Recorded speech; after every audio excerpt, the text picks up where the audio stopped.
to Vape News Radio, the voice of vaping. In each show, we share the latest about regulations and things you need to know, plus upcoming conferences and fests, along with interviews with the movers and shakers in this fabulous vape space. Are you looking to get into this ever-expanding marketplace? Do you want to master this industry?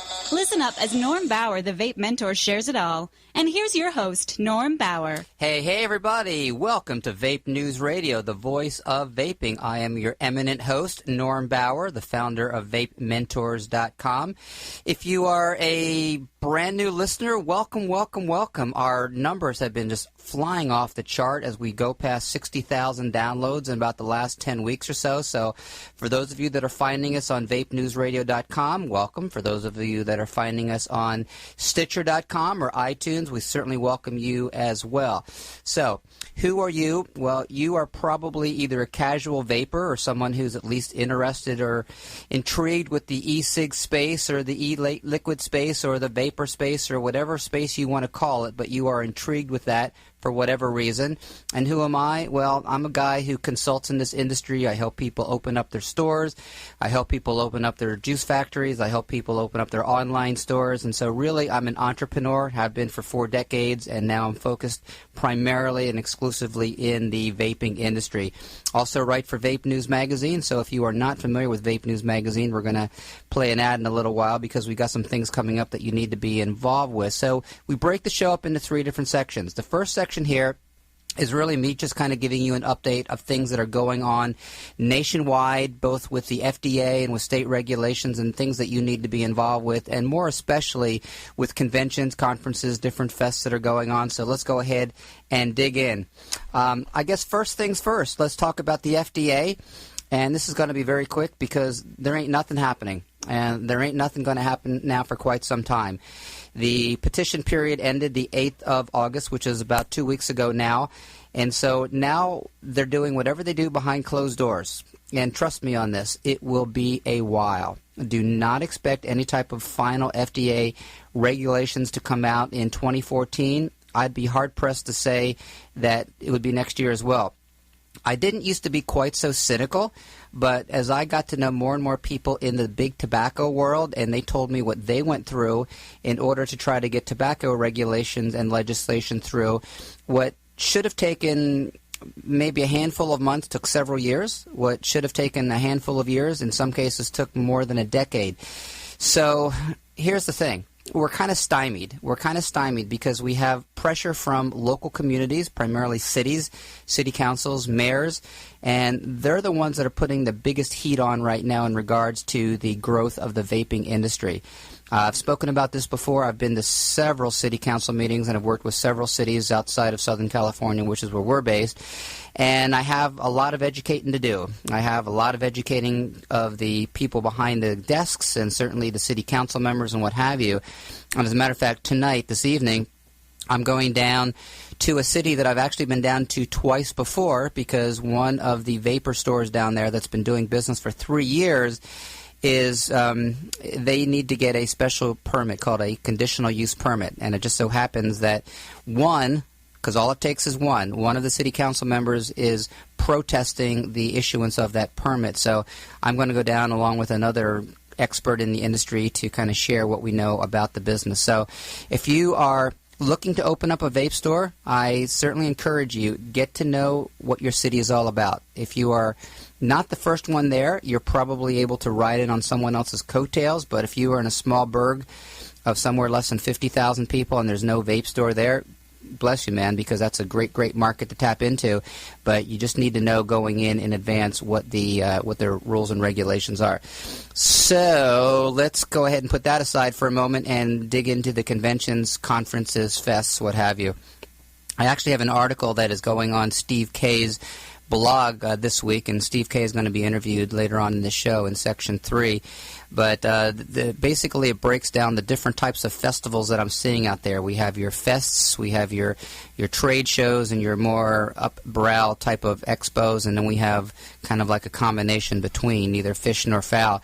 So this past weekend in 2 different cities. In Atlanta, we had Vape-A-Palooza. I have not gotten any feedback yet from any of our team down in Atlanta, and we also had in San Antonio, Texas, Vape Blast 2.0. I believe it was called 2.0 because 1.0 happened a year ago. So Texas, as you heard last show, according to Jeff Huynh from Vape Finds, Texas is one of the top 3 markets in the country as far as the growth of the vaping industry. I'm working with several people in Texas right now. Georgia has been very, very strong, but it's been very quiet the last couple months. But Atlanta and San Antonio is where the shows were just this past weekend. So for those of you in Southern California, if you are not planning to attend the ECC on September 5 through 7, I recommend that you do, because all things being equal, guys, if there's one show that you should attend, it's this one. They're expecting a crowd of about 20,000 people over a handful of days, which is extraordinary, because if that ends up being the case, this will be the largest show ever, certainly on the West Coast and probably in the United States. And they've actually taken over an entire convention center in Ontario, California. And I've been to that convention center. I've actually been an exhibitor there before. That is one big hunkin' center. So, again, if you are going to be in Southern California or can make yourself get to Southern California for September 5 through 7, that's going to be the ECC. This is an annual thing. From what I understand, they're going to be expanding it outside of Southern California, and we expect a big, big crowd. Meanwhile, for those of you who aren't in Southern California, if you are in Phoenix, I had mentioned this before, come the end of October, Vapor Dynasty will be going on. And these guys have it together. I'm actually going to be privileged to speak out there, and we're going to be launching an event that I'm doing called How to Get Into the Vape Space in Less Than 60 Minutes. And really what it's going to be is an interactive mini workshop that's going to teach you enough about the industry to know if you want to jump in or if you already are in, give you some guidance of how you can dominate your market. Also, another one just added in Southern California, and again, I've been privileged to be invited to this one. It's called Vape Night, N-I-G-H-T. This is going to be the end of November. This is going to be a B2B only, so consumers, sorry, you ain't invited. This is only going to be for businesses, and it's going to be at the Santa Anita Racetrack. So this is going to be an event that's going to start at 6 o'clock at night. It's going to have, quite a bit of education and forums and various things going on, and they're expecting several thousand people to that. So, again, if you are in Southern California or can get your way to Southern California, you just go ahead and work your way here.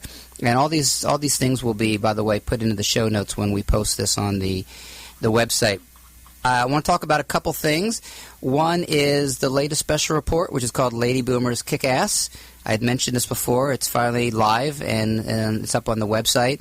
And really what I reflect is the fact that the baby boomers and the Gen Xs are getting hugely into the vaping industry. And the balloon continues to grow, not in a bad way, but in a good way.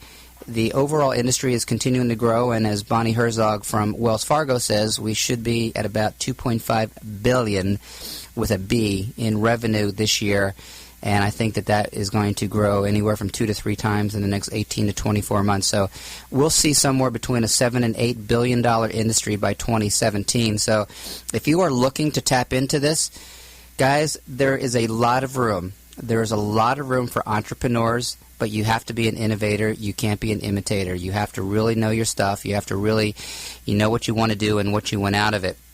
So, again, special report, Lady Boomers Kick Ass, and if you want to look that up, just go to VapeMentors, VapeMentors.com. Matter of fact, for those of you who are watching on YouTube, I'm wearing my brand new VapeMentors t-shirt. I've been sending them out to my clients, and they're going to be putting together some nice testimonial videos for me. Okay, there's something that happened in the past week that I consider to be significant. So, for those of you who have maybe been partially paying attention, totally pay attention. So we have been talking with Enjoy, N-J-O-Y. They are not considered big tobacco. They are an independent company that primarily and exclusively manufactures e-cigarettes until about a week ago. Now they also manufacture e-liquid. So they are the first one out of the chutes that has actually made this transition from being an e-cig manufacturer to a e-liquid manufacturer. This is beyond significant. And they didn't just do this in a small way. They did it in a big way. They have 10 flavors. And they've got the classics, the tobacco, the menthols, but they also have single malt scotch, black and blueberry, butter crunch, pomegranate. So they are not playing around with this. So understand something. And Joy already has a presence in the C space, in the convenience store space. So they are already in the 7-Elevens and the Circle K's and, the various places like that. They're already in the Walmart and the Costco. So now they are putting juices out. So this is, again, beyond a significant event because this is the first entree from a major manufacturer into the e-liquid space because we have not seen this yet. I've said in past shows that I fully expect there to be a Marlboro tobacco, e-liquid at some point in time as Lorillard and Altria and certainly RJ Vapors gets big into the liquid market. Pardon that cough. I'm on the tail end of something nasty. So, this is an event to make note of. So, if you are an e-liquid manufacturer, don't be dissuaded. Don't be dissuaded. The market is very generous. The market is absolutely growing, and there's enough room for all of us to play. We don't need to covet our own sandbox. There's a lot of things going on that we need to be involved with. I want to specifically do a couple of shout-outs here. As my business, VapeMentors, has continued to grow, I've been privileged to be part of the launching and the expansion of a couple of businesses, and I specifically want to say hi to them and to tell them what an awesome job they're doing. And one of them is called Waldo Vapes. That's W-A-L-D-O, Waldo Vapes in Waldo, Missouri. This gentleman, he and I have been working together for several months. He launched the end of June 21st to be exact. First couple days, he did, enough to be able to give him enough optimism for the future. Second month, he did better. Third month, here we are now during the month of August, and within the first roughly week and a half of the month of August, he was already at over 50% of what his volume had been in the previous month. So he is well on his way. So I want to give special props out there to John out there if you're listening. Great job. And I also want to do a shout-out to another gentleman. His name is Jason, and he is in Amelia Island, Florida. And for those of you who might not know where Amelia Island is, it's in a little resort community just south of Jacksonville. So you ask yourself, is a small little resort community a good place to put in a vape store, or is it a bad place to put in a vape store?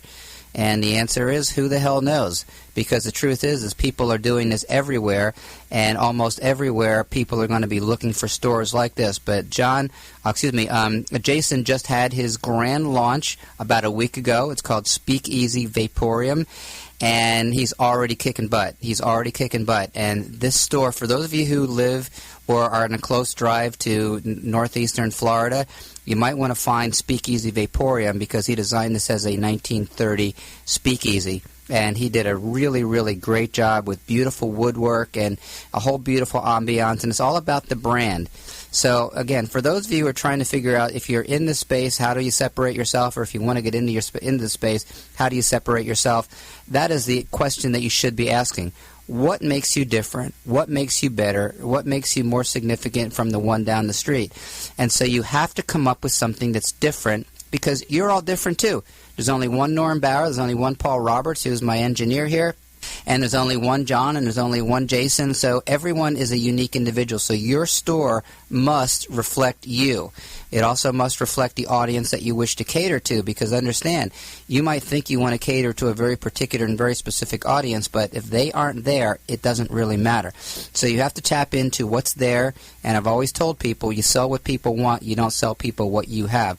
So for those of you who are looking to get into the vaping industry, open a brick-and-mortar store, some really great things in the future down the road. I want to tell you about a conversation that we're going to be having in the next couple months. There's a lot of discussion about clones, and I don't know how you feel about clones. I have my opinion. I'm going to keep that to myself right now. But some people absolutely do not want to be working with clones. Some people say clones make sense from the business of owning a business, owning a vape store. And so what I'm going to be doing is I'm going to be putting together a panel of participants and panelists, of people who are the pros and the cons. So if you out, and you know what, I'm opening it to anyone and everyone, individuals, business owners, experts, quasi-experts, those who think they're experts. It really doesn't matter. I want to talk to any of you and all of you out there. So do you have opinion on clones? I need you to let me know. Go to VapeNewsRadio.com or go to VapeMentors.com and send me an email and say, here's what I think about clones. And if I like your answer, I will consider you being part of this panel. And does everybody know what clones are? Your engineer speaks up from the depth of the darkness behind the board here. Okay, so in your world, you're probably thinking Star Wars, and that's not the clones I'm talking about. Exactly. So it's a good question, Paul. The thing is we can't always assume things, so I can't always assume that most of you know what a clone is. So for those of you who are smoking mechanical pipes or devices or mods or whatever you want to call them, you have your name brand components that are primarily coming from China, and then you also have knockoffs, imitators that are also known as clones. And we've seen this in the industry with the Louis Vuitton purses. We've seen this in many, many, many other industries in regards to people knocking off brand products. You can go to any swap meet any Saturday, and you can find, Ray-Ban sunglasses for $5 a piece. Now, here's the interesting thing. Normally, you associate clones with cheap Chinese factories making Louis Vuitton bags falsely, or pretending that they're making, Oakley sunglasses falsely. But you're saying that the actual vaping equipment, is that the correct word to use here? Yeah, we'll go with that. The equipment that you need to vape is coming from China. So who's knocking it off? The Chinese are knocking themselves off? Yes, indeed. Wow. Yes, indeed. It's a very incestuous market, a very controversial market, and again, that's why I want to bring it up. I want to put a panel discussion together of those who say, hey, clones are good, they make more sense because of here, and others that say, no, I don't want to touch clones with anything, and here's why. So we're just about coming to the end of Section 1, but I want to leave you with this. As I mentioned on the last show, my book, Vapepreneur, is done. It's in final editing. I've got a couple people kind of beating the crap out of it a little bit, finding all my typos and everything, and they're easy enough to fix. And the book is going to retail for $24.95, but I'm offering pre-orders here for $19.95 exclusively for the radio show audience. I am not putting this on the website yet. I am not announcing it anywhere yet other than here on the radio show. So if you're interested in getting an advanced copy of Vapepreneur, it's $19.95, and then I also put together a special package, which, again, is only for those of you who are listening on the radio. You'll get 45 minutes worth of telephone consultation, plus the book for $97. So for less than $100, you get me for almost an hour and get a copy of the book. And again, this is kind of like an advanced promo thing until after September. I'm going to actually officially launch the book in September at the ECC event because I figure might as well launch it with 20,000 of my closest friends. So, and did they get pictures of the vape girls? You and your vape girls, man. We need some vape girls. We need some vape girls going around and, promoting Vape Magazine in this program here. Well, you know what? There's all kinds of vape girls for Vape News Magazine, but maybe we need some Vape News Radio girls. I think so for those of you girls out there who would like to be a vape girl, why not be a Vape News Radio girl? You know what? I'm going to have a contest for that, too. That's a great idea. Not a vamp, but a vape. Yeah, exactly. So what we're going to do is that I'll go ahead and put a contest together and actually have prizes in the whole 9 yards, and you send us a picture of yourself and you tell us why you would like to be the girl of Vape News Radio, and we'll go ahead and consider you. That's right. Why do I feel like a dirty old man when I put that out there? All right, you're listening to Vape News Radio, the voice of vaping. This is show number 9, and we don't have a reverb here, but for those of you old Beatle fans, you'll recognize that number 9 reverb. So do not go away. What happens if you play it backwards? God only knows. God only knows. When we come back, we have a couple of really awesome interviews for you. We have one is a gentleman who he's a president of Instant GMP. We're going to be talking about the quality standards that are being set within the e-liquid market. And then we're also going to be talking to Steve K., who is one of the bloggers I mentioned, who puts out some amazing information via his blog, which is called Steve K. Blog. So do not go away. We're going to be back in just one moment.